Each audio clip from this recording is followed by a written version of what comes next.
What's up, everybody? It's another day and another project for my 2001 Toyota 4Runner Project Ruby. Today is one that I am probably more excited about than anything else. Today my boxes showed up from East Coast Gear Supply, and I have my new rear third member and front clamshell for the 4Runner. So what I ended up doing was a complete build out with East Coast.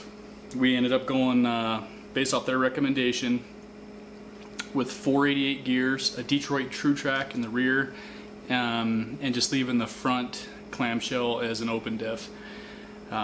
It's my daily driver, my hunting rig, get my family there and back rig.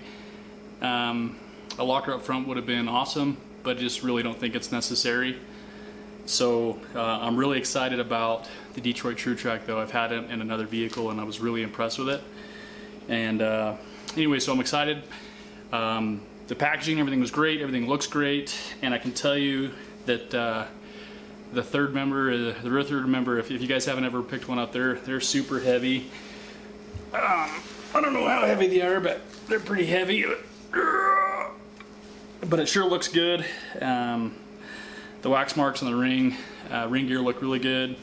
So what I'm going to do is I'm going to walk you through the step-by-step process of switching out both the rear third member and the front clamshell on a third gen 4Runner. I'm going to break it up into two separate videos, one for the rear, one for the front. So this will somewhat be a series, if you will. I'm going to start with the rear right now, and hopefully I can get it all done today, and then or get that one and then move it in the rear or the front and get it done today as well. But there will be two separate videos. Guys, I'm not an expert. I'm not a certified mechanic in any way. I'm pretty good with turning a wrench.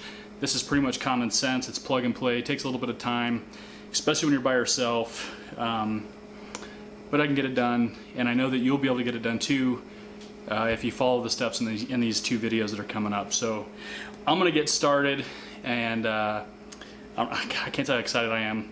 And just for reference, my 2001 4Runner has factory 410 gears, 3-inch lift, and I'm running 265s currently. I've got a coastal off-road front bumper, and I will be adding a coastal off-road rear double swing out or dual swing out rear bumper, skid plates, and anyway, so I'm gonna get started.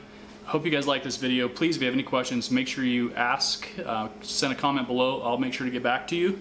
I've got a lot of work ahead of me, so it's time to get after it. Alright guys, so the first thing we're going to do is remove the drain plugs in the rear diff. I'm going to start by doing the one right here in the back of the diff, right here, and then taking this one out and draining everything before I move forward. So this will be the first thing, get the old fluid out. This is a 24 millimeter.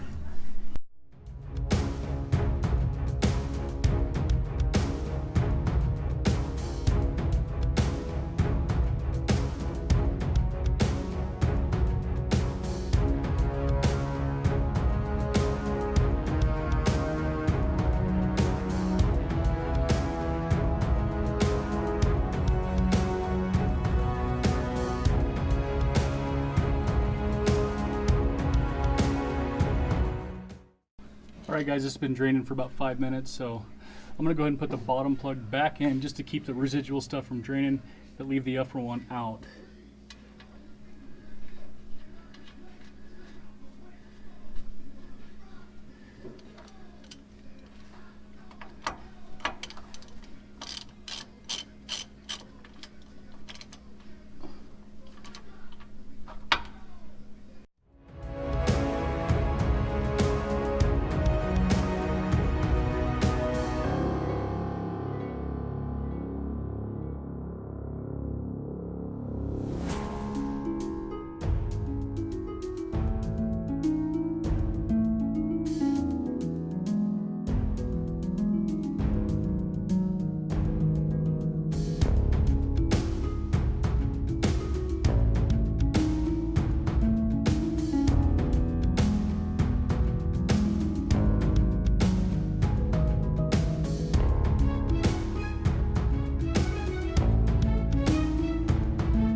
Okay guys, the vehicle's jacked up.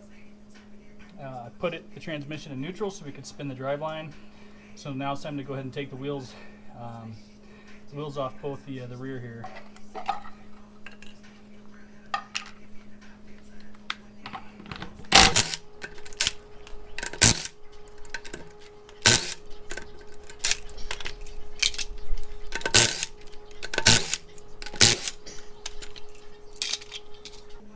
Now just repeat on the other side.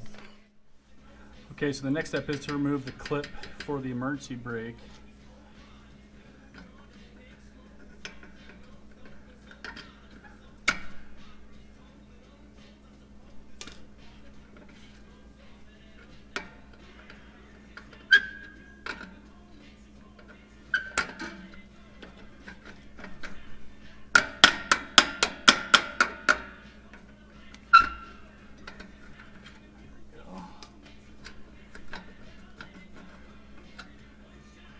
And make sure this little metal retainer stays there.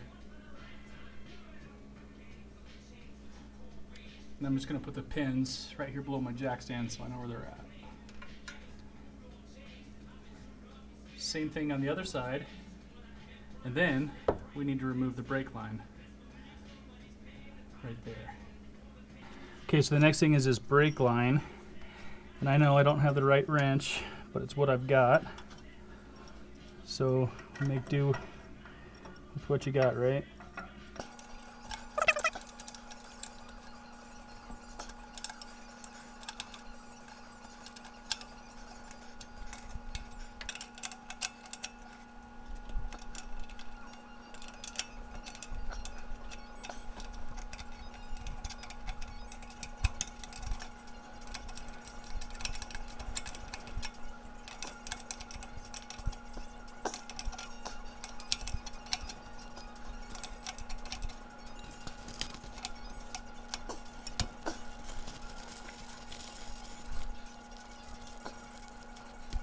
There we go, just like that.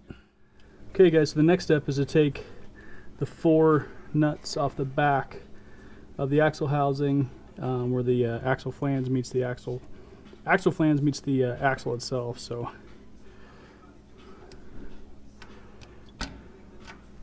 this is a 14 millimeter.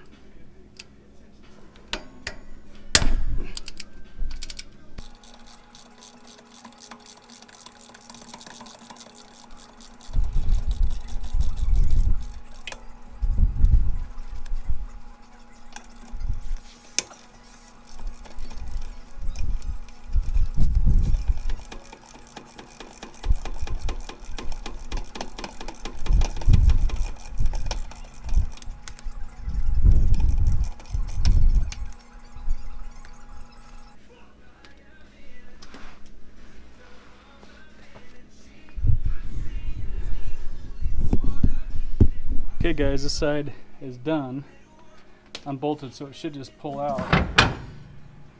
Probably getting a little bit of liquid, no big deal. There it goes. You don't got to pull it out far.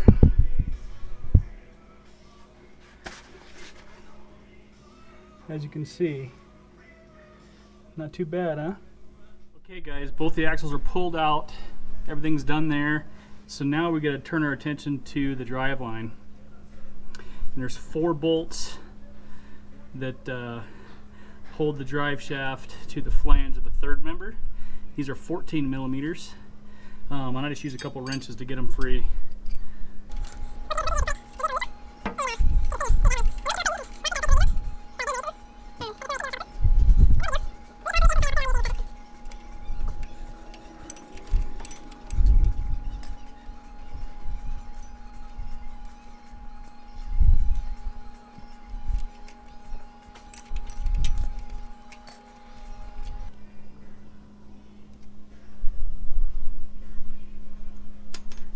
Okay, so before we do the last one, I've got some weed whacker string.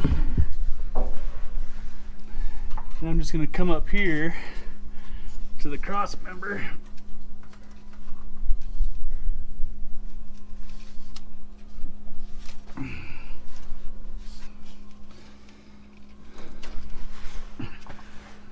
I'm going to tie it.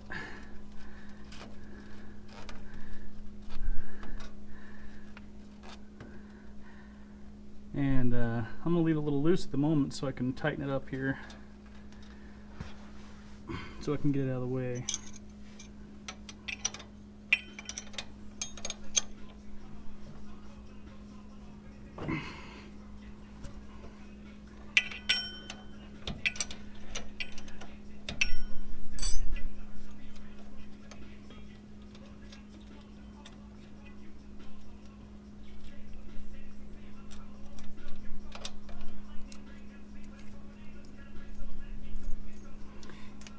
One thing to be mindful of is make sure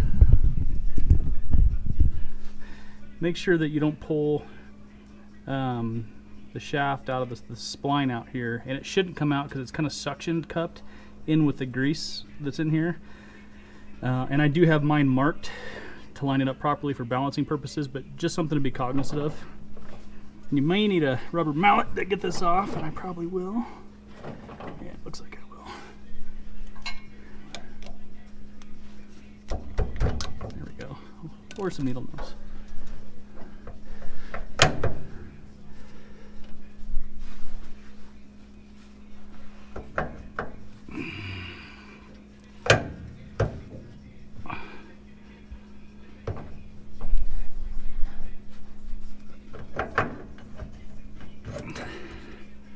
Alright. There's a hole on that you can see that hole.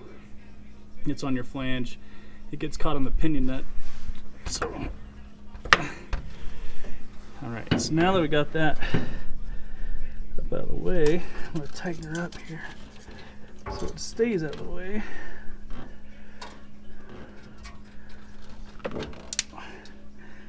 There we go.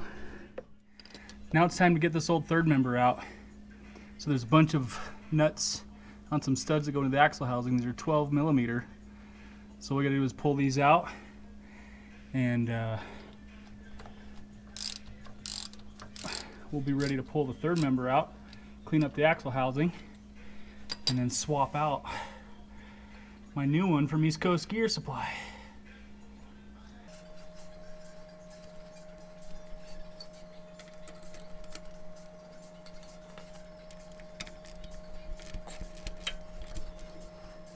Alright guys, so I'm underneath my rear axle and brought a rubber mallet down just in case I need to bump this free. This thing is super heavy and would be much easier with two people, but it's just me. And I apologize for this angle, it's kind of weird. I'm kind of upside down looking at the camera, but I did get some shop towels to put on my chest because I'm sure there's going to be a little residual fluid. So let's see if she'll pop out.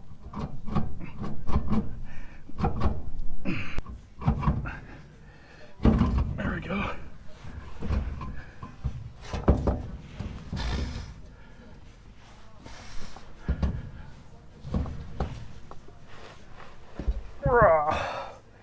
Here we go, guys. Not too bad. All right, let's get it out of here. And then I got to come in here and clean this surface really well so that I can put Permatex on it.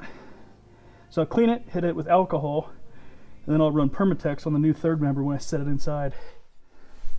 Okay guys, now I'm just going to clean the face of the axle housing up, get the old gasket out, and then I'm going to clean it with some of my alcohol.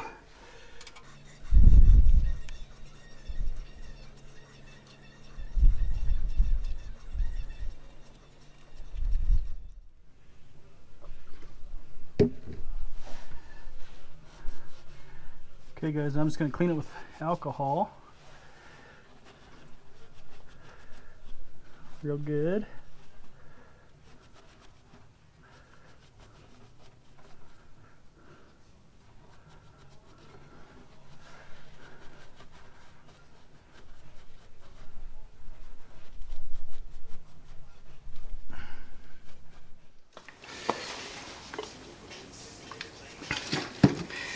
Okay guys, seems like I got this one from East Coast. It had a little bit of oil on it.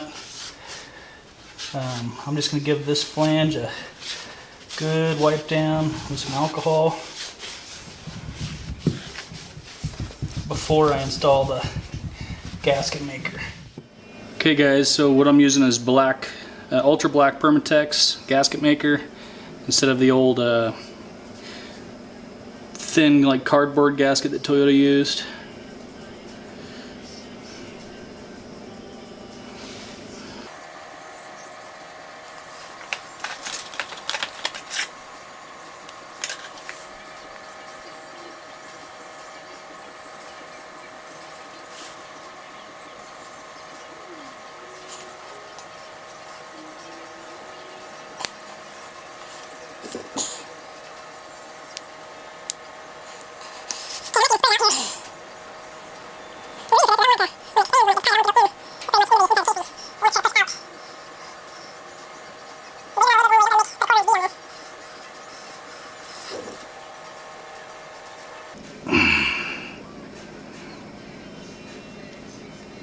Now what Permatex says to do is put this on,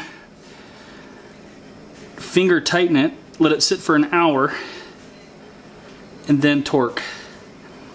And I'll double check, but I believe the torque specs on the nuts for this third member is 18 foot-pounds. So that's what we're going to do. I will double check the torque specs though. Okay guys, everything's clean. Got the gasket material on the new third member from East Coast. Now I just got to get this heavy SOB in here by myself.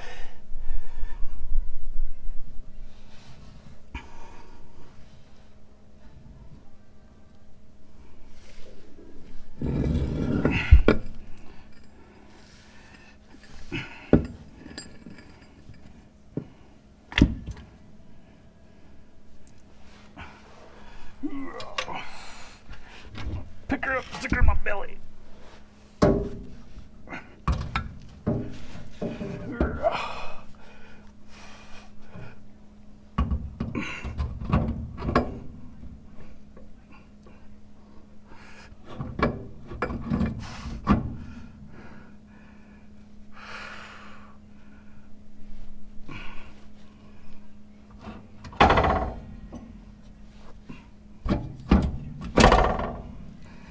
There she goes.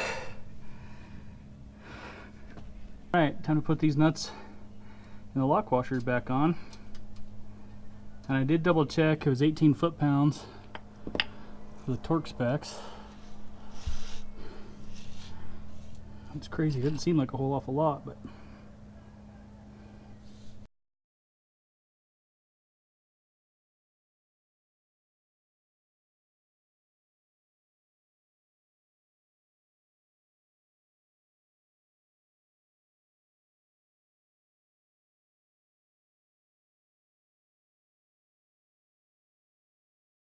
okay, so while I'm waiting for the gasket to dry, gasket material to dry, before I can torque the third member, I'm going to go ahead and put the axles back in.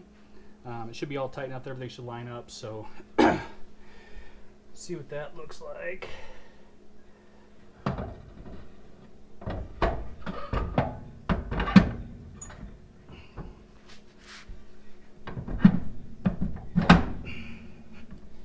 Just like that. Yep. She's in. Alright, so now I'm just going to put these 4 nuts back on, tighten those down, put the brake line in, an e-brake cable, and the passenger side will be set. Alright guys, so the torque specs for the 4 bolts that go to the back of the axle flange is 48 foot-pounds. So I'm going to go ahead and set my torque wrench and then torque those to 48 foot-pounds and then move on to the other side.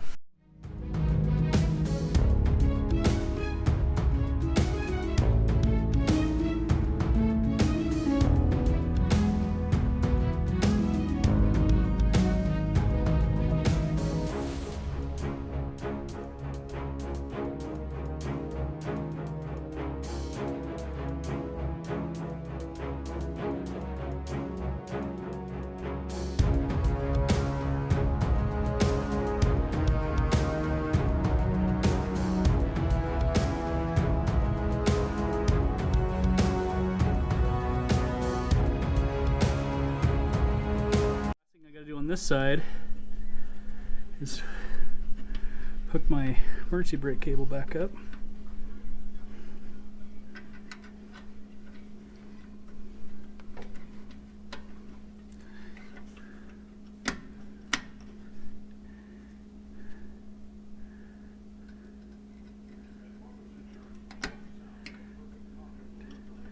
Just like that. And the passenger side, guys, is done, with the exception of when I get done with the driver's side, torque everything down on the third member, I've got to come back and bleed the brakes. Okay, guys, it's been about an hour. Took a little break, got the axles and everything put in from the sides, everything mounted back up. So now I just got to torque these 12 millimeter nuts to 18 foot-pounds.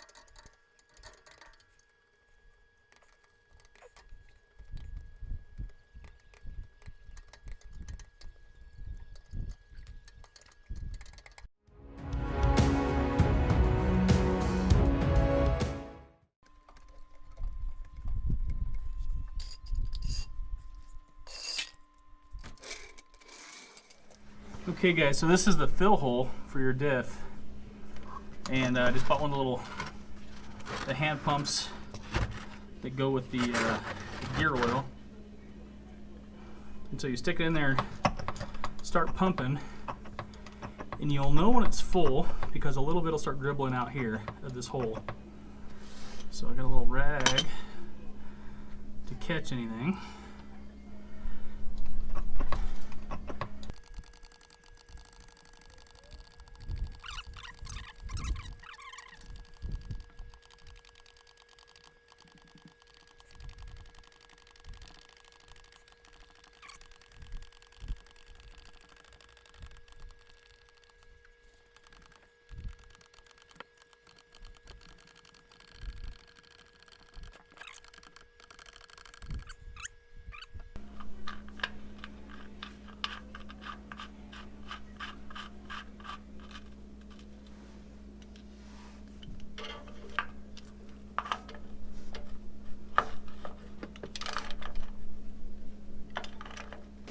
So here's my feedback for doing the rear installation of the rear, or the third member for the rear end of my 4runner.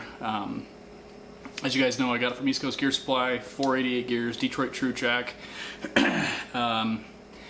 Really pretty easy. I think anybody could do it. It's not something that anybody should be afraid to tackle. And I think if you just go slow, look at everything, maybe follow the highlights that are in a video like this, or another one that's on social media platforms. Really, truthfully, anybody could do it.